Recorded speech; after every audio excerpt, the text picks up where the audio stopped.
सन्माननीय शशिकांतजी शिंदे, विधान परिषद सदस्य. सभापती महोदय, राज्याच्या अर्थसंकल्पाच्या चर्चेमध्ये भाग घेण्यासाठी मी उभा आहे.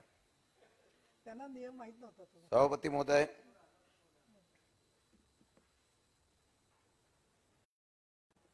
आज राज्याच्या अर्थसंकल्पावर चर्चा करत असताना राज्याचे अर्थमंत्री, या राज्याचे उपमुख्यमंत्री, त्याचबरोबर अर्थ खात्याच्या राज्यमंत्र्यांनी विधिमंडळात आणि विधान परिषदेमध्ये हा अर्थसंकल्प सादर केला. खरं म्हटलं तर मागच्या कालावधीमध्ये कोरोनाची महामारी असताना जनतेच्या आणि लोकांच्या अपेक्षा पूर्ण करण्याचं शिवधनुष्य महाविकास आघाडी सरकारच्या माध्यमातून उचलणं, आर्थिक तुटीचा अर्थसंकल्प सादर करत असताना फार अवघड होतं. गेल्या 2 वर्षामध्ये या अर्थसंकल्पाच्या माध्यमातून या राज्याच्या जनतेच्या माफक अपेक्षा पूर्ण करणारा अर्थसंकल्प सादर करण्याचा प्रयत्न या ठिकाणी महाविकास आघाडी सरकारच्या माध्यमातून करण्यात आला. 100% अपेक्षा पूर्ण होतील अशा प्रकारची मी वल्गना करणार नाही, परंतु सामान्य जनतेला आणि लोकांना अपेक्षित असलेला जो अर्थसंकल्प या ठिकाणी देण्यात आला, याबद्दल मी आघाडी सरकारचं मनापासून या ठिकाणी अभिनंदन करतो.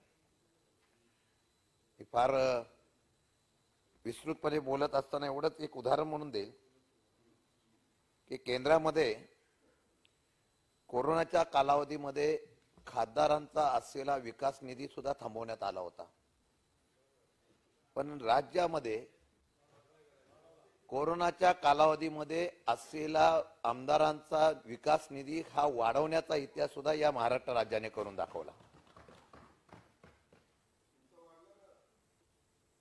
3 वर्ष खासदार निधीला बंधन होतं, परंतु राज्य शासनाने विकास निधी करण्याच्या संदर्भातून आमदारांना काम करण्याच्या निमित्ताने फार चांगल्या प्रकारचा हा निर्णय घेतला आणि बऱ्याच लोकांनी ही अपेक्षा सुद्धा व्यक्त केली आणि विश्वास सुद्धा दाखवला. मला आठवतं गेल्या 20-25 वर्ष आम्ही या विधिमंडळामध्ये काम करत असताना दर 2 वर्षांनी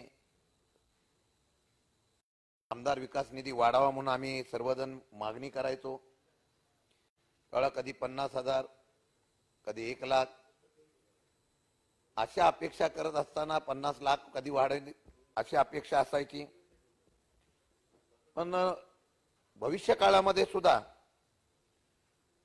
आदरणीय अजितदादा असतील, शंभूराजे देसाई असतील, त्यांनी येणाऱ्या काळामध्ये सुद्धा सध्याची महागाई आणि सर्व पाहता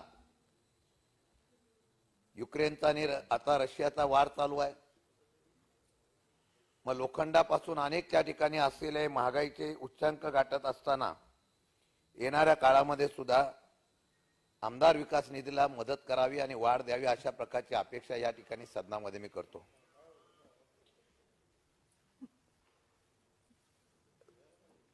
सभापती महोदय, मागच्या कालावधीमध्ये जर आपण बघितलं, एक नव्हे अनेक संकट या राज्यावर आली. कोरोनाचं महाभयंकर संकट होतं. मी टीका करणार नाही, पण केंद्राने किती मदत केली, राज्याने किती मदत केली, केंद्राने आपल्याबद्दलचं, महाराष्ट्राबद्दलचं प्रेम किती आखडतं घेतलं. मगाशी गुजरातचा विषय निघाला. गुजरातमध्ये उद्योग का वाढतायत, इथे का वाढत नाही. शेवटी ज्याच्या हातामध्ये सत्ता असते त्या सत्तेचा उपयोग करण्याचा प्रयत्न प्रत्येक जण करत असतो. देशाचे पंतप्रधान असतील ते आपल्या राज्यामध्ये त्या निश्चितपणाने चांगल्या प्रकारचा विकास व्हावा, गुजरात राज्य प्रथम क्रमांकावर यावा अशा प्रकारची अपेक्षा करणं मी चुकीचं म्हणणार नाही. पण दुर्दैवाने महाराष्ट्रातला आणि मुंबई शहराचं सुद्धा महत्व कमी करण्याचा जेवढा प्रयत्न होतो त्याबद्दल मला या ठिकाणी खंत व्यक्त करावीशी वाटते. मुंबईतल्या अनेक व्यवसाय अगदी हिरे बाजारापासून अनेक व्यवसाय या ठिकाणी स्थलांतरित करण्याचा प्रयत्न होतो. मग गुजरातमध्ये असलेलं औद्योगिक हब उभं करण्याचा ज्यावेळेला स्वप्न देशाच्या अर्थसंकल्पामध्ये अर्थमंत्री ज्यावेळेला सांगतात, त्या मुंबईच्या आर्थिक असलेल्या या महानगरीमध्ये ज्याचं सर्वात जास्त राज्यातलं उत्पन्न या मुंबई शहरातून या देशामध्ये जातं, त्याचं महत्व कमी होतं का याच्या प्रकारची सुद्धा चिंता मला या ठिकाणी वाटत असताना मी मंत्री महोदयांना सांगेल की मुंबईच्या असलेल्या सर्व सुविधाला सुद्धा आपण त्यांच्यासारखं प्राधान्य देऊन मुंबई सुद्धा आंतरराष्ट्रीय स्तरावरच्या पेक्षा जास्त मोठं बाजारपेठ करण्याचं आव्हान या तुम्हाला अर्थसंकल्पाच्या माध्यमातून या ठिकाणी उभं करणं गरजेचं आहे. आणि म्हणून हे सर्व करत असताना कोरोनाच्या कालावधीमध्ये अगदी लसीकरणापासून ते अगदी सर्व गोष्टी पोहोचवण्यापर्यंत, देण्यापर्यंत, सुविधा देण्यापर्यंत राज्य सरकार कुठेही कमी पडलं नाही याचा मला उल्लेख करावा लागेल. निधी या ठिकाणी देत असताना ज्याचा उल्लेख केला की फक्त तरतूद कागदावर केली गेली पण प्रत्यक्ष पैसे त्या खात्याला मिळाले नाही अशा प्रकारचा ज्यावेळेला उल्लेख केला जातो. प्रवीण दरेकर साहेबांना हल्ली शिवसेनेचा अचानक आजच कसा पुळका आला मला खरं आश्चर्य वाटायला लागलं. कधी पुळका आला? जर पहिलं एवढं प्रेम दाखवलं असतं तर आमची आघाडी झाली नसती. नाही, मी सांगतो, तुमच्या मनामधला हेतू सांगतो. आनंद आहे. मग चौकशा सगळ्या थांबवा म्हणजे आपोआप प्रेम तुमचं दिसून येत. परंतु काय चाललंय? दरेकर साहेबांनी आजच एकदम प्रश्न काढला. हे मगाशी तुम्ही एका कॅबिनेटमध्ये कुठला निर्णय कसा घेतला गेला आणि एका विकासकाला कशी मदत केली. आमची सोयरीक जरा बघत जातात, जरा तुम्ही काळजी घेत जा त्याची. पण मला एक सांगावंसं वाटतं की आज आपण हा सगळा विषय काढत असताना दरेकर साहेब की निधी वाटपाच्या संदर्भातला आणि खर्च करण्याच्या प्रश्नाच्या संदर्भामधला शेवटी कामकाजाचा हा परिणाम असतो. मग राष्ट्रवादीला झुकतं माप दिलं, मग ह्यांना दिलं नाही. आपण किती प्रयत्न करा, तुम्ही जेवढे आमच्यामध्ये वाद निर्माण करण्याचा प्रयत्न करता तेवढी महाविकास आघाडी मजबूत होते असं सध्या तरी आम्हाला सर्वांना विश्वास आहे. आणि त्या पद्धतीने महाविकास आघाडीची आता कुठेही काही हालचाल होणार नाही. आपण स्वप्न पहा. मला माहित नाही पण मी एक उदाहरण सांगतो. मला असं कळलं, खरं खोटं माहित नाही, पण मला असं कळलं की मध्ये केंद्रामध्ये काही लोक आपली गेली होती आणि सरकार पाडायच्या बाबतीमध्ये नियोजन करण्यासाठी बसले होते. आपल्या श्रेष्ठींनी सांगितलं की आपण हे काय सरकार पाडण्याच्या भनगडीत पडू नका. कोरोनाची परिस्थिती आहे, कोरोनाच्या परिस्थितीमध्ये त्यांना या ठिकाणी अनुभव चांगला आहे, त्यांना हे सरकार चालवून द्या. कोरोनाची परिस्थिती संपल्यानंतर आपण त्या ठिकाणी निश्चितपणाने सरकार पाडण्याचा प्रयत्न करू. अशा प्रकारची चर्चा आमच्या कानावर आली. खरं खोटं मला माहित नाही, परंतु मी आज अभिमानाने सांगेन की कोरोनाच्या कालावधीमध्ये या सरकारने सर्व सुविधा आणि कोरोनाच्या लढ्यामध्ये लागणाऱ्या सगळ्या यंत्रणा अर्थसहाय्य करण्याचं काम सगळ्या राज्यांचं मी स्पर्धा म्हणून सांगणार नाही, पण महाराष्ट्र राज्याने 100% करून दाखवलं. केंद्रातल्या कोणी किती आरोप करून द्या, निवडणुकीच्या राजकारणामध्ये आरोप प्रत्यारोप होतात. महाराष्ट्रामध्ये कोरोना देशामध्ये पसरला सांगितला गेला, पण मी आपल्याला सांगू इच्छितो त्यावेळेला आपण केलेल्या केंद्राच्या दिरंगाईमुळे हा कोरोना पसरला गेला असा थेट आरोप मी या ठिकाणी करत असताना एवढंच सांगेन की महाराष्ट्राने या राज्यामध्ये असलेल्या गरिबांना सुद्धा मदत करण्याचा प्रयत्न करून या कोरोनामध्ये असलेल्या अडकलेल्या लोकांना सुद्धा अगदी शिवभोजन थाळीपासून अन्नधान्य पुरवण्याचा सुद्धा नियम बाजूला करून केला. हा इतिहास सुद्धा आपल्याला विसरता येणार नाही. आणि म्हणून हे सर्व करत असताना सभापती महोदय दुसऱ्या वेळा लगेच चक्रीवादळ आलं, अतिवृष्टी आली. एक संकट नाही, सातत्याने काही ना काहीतरी या महाराष्ट्रावर संकट येत होतं आणि त्यावेळेला सर्वांकडून मागणी होत होती. त्यावेळेला सर्व मागणीला पूर्तता करण्याचा प्रयत्न माझ्या महाविकास आघाडी सरकारने केला आणि मग त्यावेळेला असलेले घरं पाण्यामध्ये गेली. या ठिकाणी असलेली सगळी मदत जी जाहीर केली होती ती सगळी ती मदत देण्याचा प्रयत्न 100% या महाविकास आघाडीने केला. याचा सुद्धा उल्लेख मला या ठिकाणी करावा लागेल. सभापती महोदय, ज्यावेळेला एखाद्या वेळेला अचानक संकट येतं, अचानक तरतुदीमधले 10-20 हजार कोटी रुपये द्यावे लागतात, तेव्हा त्याचं समतोलपणा राखण्याचं काम हे सरकारच्या माध्यमातून करावं लागतं. याचा उल्लेख मला या ठिकाणी करावा लागेल. आणि म्हणून आदरणीय अर्थमंत्री अजितदादा पवार यांनी त्याला काही वर्षापासून जे काही ह्या पद्धतीने महाराष्ट्र सरकारचा असलेला आर्थिक बोजा आणि आर्थिक गाडा जो चांगल्या पद्धतीने चालवण्याचा प्रयत्न केला, त्याला निश्चितपणाने त्याचं कौतुक किंवा त्याचा इथं अभिमानाने उल्लेख करणं गरजेचं आहे. सभापती महोदय, हे सगळं करत असताना बऱ्याच लोकांनी या ठिकाणी चर्चा केली. ज्यावेळेला आम्ही अपेक्षा व्यक्त करतो, शेतकऱ्यांच्याकडून काही अपेक्षा पाहिजे, विरोधी पक्ष मागणी करतो, त्यावेळेला आर्थिक तरतूद आणि तुटीचा अर्थसंकल्प कशा पद्धतीने वाढवावा याचं सुद्धा नियोजन करणं फार गरजेचं असतं. दारूबद्दल बरंच बोललं जातं. खरं म्हटलं तर महसूल वाढीच्या संदर्भामध्ये दारू विक्री हा पर्याय होऊ शकत नाही. अनेक राज्य अशी आहे की महसूल वाढीच्या संदर्भामध्ये निर्णय घेत असताना, कालच बघा भाजपच्या नेत्या माजी केंद्रीय मंत्री उमा भारती या स्वतः मध्य प्रदेशमध्ये दारूबंदीचा निर्णय घ्यावा म्हणून स्वतः जाऊन दारूच्या दुकानामध्ये त्यांनी हल्ला केला. हे सत्यता सुद्धा या ठिकाणी आपण पाहतोय. याचाच अर्थ असा होतो की राज्याच्या उत्पादन वाढत असताना, महसुलीची तूट भरून काढत असताना, एका बाजूला आपण उद्योगपतींना सवलत दिली म्हणून सांगता, दुसऱ्या बाजूला विकासकांना सवलत दिली म्हणून सांगता. आपण त्या ठिकाणी सांगितलं मगाशी सभापती महोदय, मुद्रांक शुल्क सवलतीच्या बाबतीमध्ये आपण त्या ठिकाणी उल्लेख केला. दरेकर साहेब, प्रामाणिकपणाने सांगावं, राज्याच्या उत्पादनाची तूट भरून काढायची असेल तर या ठिकाणी उत्पन्नाचं सूत्र पण आपण सांगायला पाहिजे. टीका करण्यापेक्षा या ठिकाणी आपण कसं उत्पादन वाढू शकतो त्यासाठी सूचना. मी तुमच्या प्रश्नाच्या मी नंतर माझ्या अपेक्षा व्यक्त करणार आहे. सभापती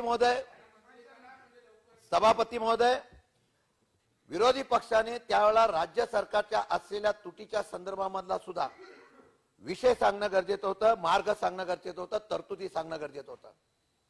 आज या राज्यामध्ये मला आठवतंय की एकनाथ खडसे ज्यावेळेला मागच्या वेळा महसूल मंत्री होते तेव्हा त्यांनी आम्ही विरोधी पक्षात होतो, पण त्यांनी एक प्रस्ताव आणला होता. सरकारचं आर्थिक उत्पन्न, कारण सरकार 50,000 कोटीच्या वरती कर्जबाजारीच्या माध्यमातून त्या ठिकाणी कर्ज काढावं लागतं अशी परिस्थिती होती. त्यावेळेला त्यांनी एक प्रस्ताव आणला होता की भोगवटा क्रमांक 2चा 1 करायचा. शासकीय जागा ज्या आहेत त्या करताना, नियमित करताना उत्पन्न वाढवण्यासाठी अशा प्रकारचा कायदा करण्याचा प्रस्ताव त्यांनी त्या ठिकाणी आणला होता. आणि सभागृहामध्ये सांगितलं होतं की उत्पन्न वाढवायचं असेल आणि सरकार स्वतःच्या ताकदीवर उभं राहायचं असेल तर तशा पद्धतीने या सरकारचा महसूल जर वाढवायचा असेल, उत्पन्न वाढवायचं असेल तर भोगवटा क्रमांक 2चा आणि 1चा कायदा करणं गरजेचं आहे. सभापती महोदय, त्यावेळेला हा कायदा आणताना काय होता, मला आठवत आहे की नवी मुंबईचे माजी मंत्री गणेशजी नाईक यांनी सुद्धा एक प्रस्ताव आणला होता की आमच्या नरिमन पॉइंटच्या समोरच्या बाजूला समुद्रामध्ये भराव करावा आणि तिथे परत एकदा भराव करून एक मुंबई उभी करावी आणि तिथली जमिनीचा विक्री करून या महाराष्ट्राच्या आर्थिक घडीला कुठेतरी या ठिकाणी व्यवस्थितपणा चालना मिळावी. अशा प्रकारचे प्रस्ताव सुद्धा या सदनामध्ये आणि मंत्रिमंडळामध्ये चर्चेला आणले होते. आणि म्हणून ज्यावेळेला कोरोनाच्या कालावधीमध्ये सामान्य माणूस भरडला गेला नव्हता, सभापती महोदय, त्यावेळेला सामान्य माणसाबरोबर उद्योगपती आणि विकासक असतील किंवा कोणी, मग तो कुठल्याही क्षेत्रात असो, तो पूर्णपणाने अडचणीत आला होता. त्याला त्या ठिकाणी चालना देण्यासाठी केंद्राने सुद्धा सवलती दिल्या आणि राज्याने सुद्धा सवलती दिल्या. आणि ते करत असताना या ठिकाणी मुद्रांक शुल्काच्या बाबतीमधला निर्णय झाला. काही महिन्यापुरती मार्च अखेरपर्यंत आपण ही सवलत देत असताना आपण जर रेकॉर्ड बघितलं तर सर्वात जास्त विक्री आणि खरेदी त्यावेळेला त्या कालावधीमध्ये झालं. याचा उल्लेख मुद्दाम या ठिकाणी मी आपल्याला सभापती महोदय करतोय. आणि हे करत असताना आपण मगाशी सांगितलं टोल नाक्याच्या बाबतीमध्ये मी आपल्याला विनंती करणार आहे आणि अभिमान आहे म्हणजे ज्या वेळा या ठिकाणी नितीन गडकरी साहेब केंद्रातले मंत्री झाले आणि महाराष्ट्र नव्हे तर देशामध्ये एक चांगल्या प्रकारचं रस्त्याचं जाळं उभं केलं, हे अभिमानाने उल्लेख करावाच लागेल. प्रचंड प्रमाणामध्ये निधी मिळाला, टोल लागला. त्यांनी त्यावेळेला सांगितलं होतं की टोल लावल्याशिवाय या ठिकाणी प्रगती होऊ शकत नाही. तशा प्रकारचा टोल लावण्याचा निर्णय घेतला. माझा साधा उदाहरण आहे, मी असेल किंवा अनेक मंडळी आम्ही खेड शिवापूर वगैरे या ठिकाणी येतो, आणेवाडीच्या टोल नाक्यावरून येतो. ज्या रिलायन्सला आपण या ठिकाणी काम दिलं, त्या रिलायन्सनी काम करत असताना सभापती महोदय निकृष्ट दर्जाचं काम केलं, अनेक अपघात झाले, परंतु आजपर्यंत ते काम पूर्ण झालं नाही. पुण्याच्या असलेल्या काउन्सिल हॉलमध्ये सुद्धा सगळ्या लोकप्रतिनिधींनी नितीन गडकरी साहेबांकडे विनंती केली होती की या पुण्याच्या आणि बँगलोरच्या रस्त्याच्या संदर्भातला निर्णय घ्यावा आणि तोपर्यंत टोल आकारणी करू नये. परवाच्या दिवशी हायकोर्टामध्ये आम्ही निर्णय दिला. सरकारच्या वतीने असं सांगण्यात आलं की आम्ही आता टोल कॉन्ट्रॅक्ट कंपनीला देत नाही, सरकार स्वतः वसूल करत आहे. दुर्दैव एवढंच आहे की कोणी तिथे असला तरी त्या संदर्भामधला निर्णय करताना टोल माफी करण्याचा किंवा टोल बंद करण्याचा प्रयत्न करत नाही. इथं सुविधा नव्हत्या, कुठल्याही प्रकारच्या वर्षानुवर्ष झालेल्या कराराच्या व्यतिरिक्त सुद्धा लांबत गेलेलं हा काम होतं, तरी सुद्धा टोल वसुली करण्याचं काम त्या ठिकाणी केलं गेलं. माझी आजही इथं मंत्री महोदयांना विनंती आहे, केंद्राचा जरी प्रश्न असला तर राज्याने याच्यामध्ये हस्तक्षेप करून काही करून या असलेल्या खेड शिवापूरच्या आणि आणेवाडीच्या लोकांचा जोपर्यंत रस्त्याचा प्रश्न पूर्णपणाने होत नाही तोपर्यंत टोल माफी करण्याच्या संदर्भातला निर्णय सुद्धा आपल्याला घ्यावा लागेल. सभापती महोदय, या सर्व चर्चेमध्ये आपण जर बघितलं की सरकारच्या माध्यमातून आपण या सर्व गोष्टीच्या काम करत असताना शेतकऱ्यांच्या बाबतीमधले निर्णय दोन चांगले झाले असं माझं मत आहे. शेतकऱ्यांच्या बाबतीमधला निर्णय घेत असताना 50,000 नियमित कर्ज भरणाऱ्यांना तुम्ही कधी देणार म्हणून सातत्याने तक्रार होत होती. अजितदादांनी आणि त्या ठिकाणी सरकारच्या वतीने सांगितलं होतं की ज्या वेळा आमची आर्थिक व्यवस्था त्या ठिकाणी मजबूत होईल किंवा आर्थिक व्यवस्था स्थिर होईल त्यावेळेला निश्चितपणाने या शेतकऱ्यांच्या संदर्भातला निर्णय घेतला जाईल. त्यावेळेला सातत्याने टीका केली गेली, परंतु कालच्या असलेल्या या अर्थसंकल्पामध्ये नियमित कर्ज भरणाऱ्या शेतकऱ्यांना त्याचा लाभ देण्याच्या बाबतीमधला निर्णय सरकारने घेतला, त्याचा मी निश्चितपणाने या ठिकाणी अभिनंदन करेन. एवढ्या पुरतच नव्हे, तो भूविकास बँकेचा प्रश्न अनेक ठिकाणी होता.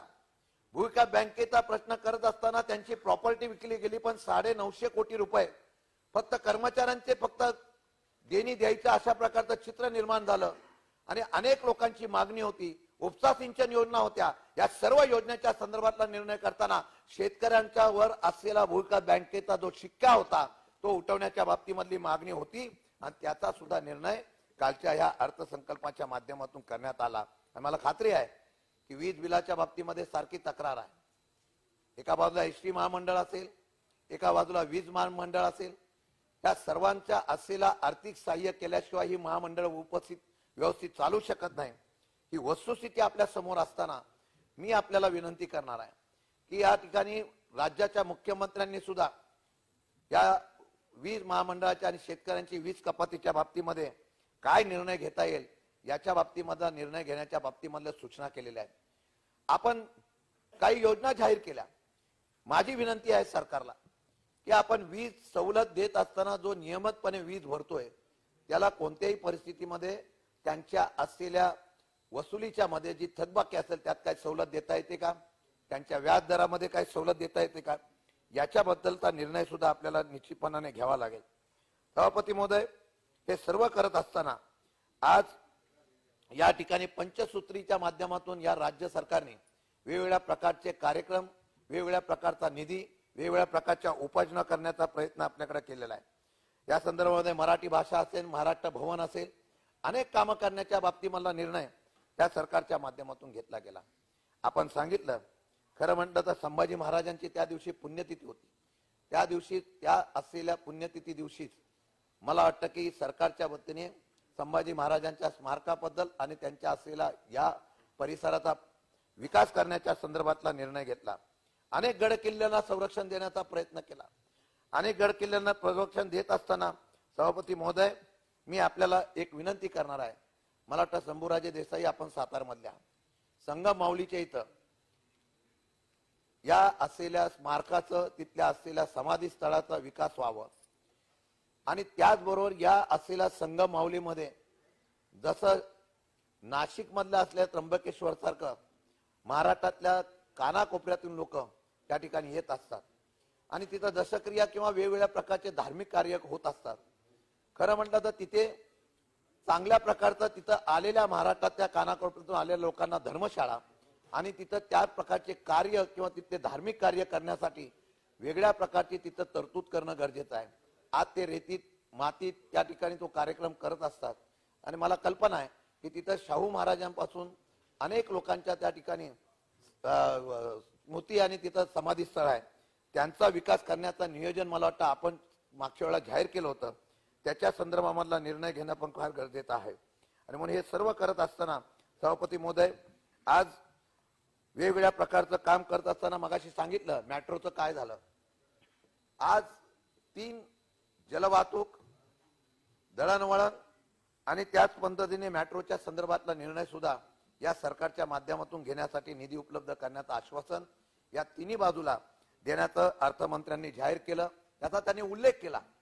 निधी देत असताना केंद्र सरकारने आणि राज्य सरकारच्या संयुक्त विद्यमानाने या मेट्रोचं जाळं उभं करण्यासाठी हे सरकार पूर्ण होईल याची मला निश्चितपणाने खात्री आहे.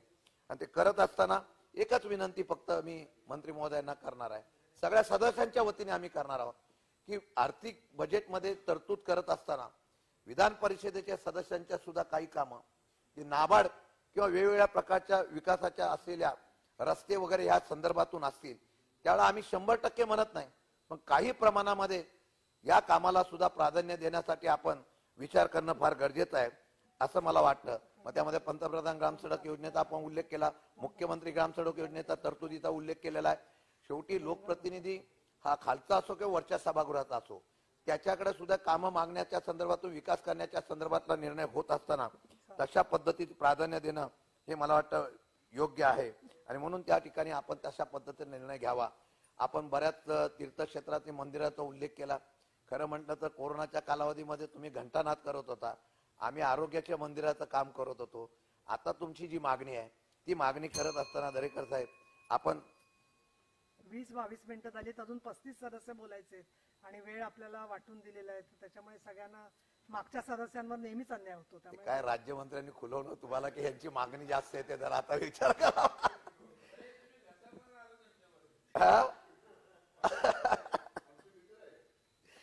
तरी सभापती महोदय या संदर्भामध्ये आपण त्या ठिकाणी निर्णय घेण्याच्या संदर्भामधला हे करावं.